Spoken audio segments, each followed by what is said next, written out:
Okay, hey guys, this is Cyrus again, repping out Simple Saints Clan. Ito ang unang banat ko sa aking audio battle. Okay, here we go. Ito ang first battle ko na ang gamit ay audio chong. Kaya naman ang kalaban ko isang salbahing gunggong. Nangatrip alagaan ng mga buhay na galunggong at naglalagay na aquarium sa taas ng bubong. Hindi ko na patatagalin at baka kayo ay inip na. Dahil putang na mo salbahe ka, ang baho mo ilalabas ko na. Hindi baho ng kabastusan o baho ng kalibugan, kundi baho ng itsura mo na laging panalo sa papangitan. Wala na akong masabi sa kalabang kong salbahe, kaya kukwento ko na lang ang nangyari sa akin at sa pamilya niya na napakajahe. Sarap na sarap sa akin na niya. Alam mo ba kung ano sabi?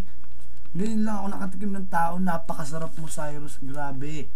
Ako'y nagulat sa sinabi niya, ako'y nagitla. Dahil dun ko nalaman na ang pamilya mo ay galing sa mga nag-evolve na linta. Kaya kung ang motibo mo sa pagsali dito ay makasipsip at magkajowa, nagkakamali ka ang pinuntahan dahil ito ay lungga ng mga bowa. Kami walang awal sa mga tulad mong ambisyoso.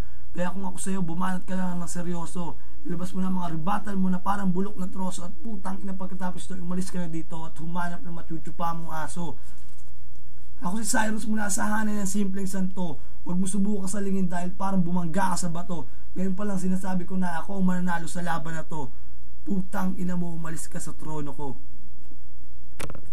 Yo, fliprap.com. Salamat.